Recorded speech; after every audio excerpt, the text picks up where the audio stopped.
বিমান দুর্ঘটনার পর প্রথমে যেটি নিয়ে আলোচনায় আসে সেটি হলো black box. The flight data and cockpit voice recorders recently detected are from the plane's black box. Yes, this apparent discovery of one of the black boxes. কিন্তু মজার ব্যাপার হলো এই ব্ল্যাক বক্স মোটেই কালো নয়, এটি আসলে উজ্জ্বল কমলা রঙের, যেন ধ্বংসস্তূপের মধ্যে সহজে চোখে পড়ে। ব্ল্যাক বক্স আসলে একটি নয়, এর মধ্যে থাকে দুটি আলাদা যন্ত্র। প্রথমটি হলো ককপিট ভয়েস রেকর্ডার বা সিভিআর, যেটা রেকর্ড করে পাইলট ও ককপিটের ভেতরের শেষ মুহূর্তের সব শব্দ, কথা, অ্যালার্ম, এমনকি পেছনের শব্দ। দ্বিতীয়টি হলো ফ্লাইট ডাটা রেকর্ডার বা এফডিআর, যেখানে রেকর্ড হয় প্লেনের গতিবেগ, উচ্চতা, দিক, ইঞ্জিনের অবস্থা, এমনকি স্বয়ংক্রিয় ব্যবস্থায় প্রতিক্রিয়া পর্যন্ত। অনেক আধুনিক বিমানে এই দুটি যন্ত্র একত্রে এক ইউনিটেও থাকে। এই যন্ত্র দুটি শুধু গুরুত্বপূর্ণ নয়, এগুলো অত্যন্ত টেকসই। ব্ল্যাক বক্স এমনভাবে বানানো হয় যাতে এটি 1100 ডিগ্রি সেলসিয়াস তাপমাত্রা সহ্য করতে পারে টানা 1 ঘন্টা।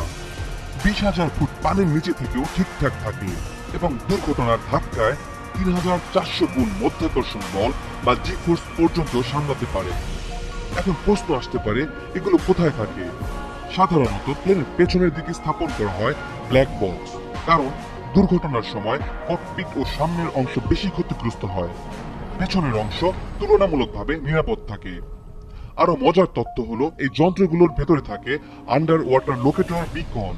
কোন প্লেন যদি সমুদ্রে ক্র্যাশ করে তবে এই ডিভাইসটি পানির নিচে 30 দিন পর্যন্ত প্রতি সেকেন্ডে একটা করে শব্দ তরঙ্গ পাঠাতে থাকে, যার সাহায্যে অনুসন্ধানকারীরা এর অবস্থান শনাক্ত করতে পারেন। ব্ল্যাক বক্স ব্যবহার শুরু হয় 1950-এর দশকে। এর পেছনের গল্পটা বেশ মানবিক। অস্ট্রেলিয়ার বিজ্ঞানী ডক্টর ডেভিড ওয়ারেন নিজের বাবার প্লেন দুর্ঘটনায় মৃত্যুর পর ভাবেন, যদি পাইলটের শেষ কথাগুলো জানা যেত তাহলে দুর্ঘটনার কারণ বুঝতে সুবিধা হতো। সেই থেকে শুরু হয় এই ধারণা।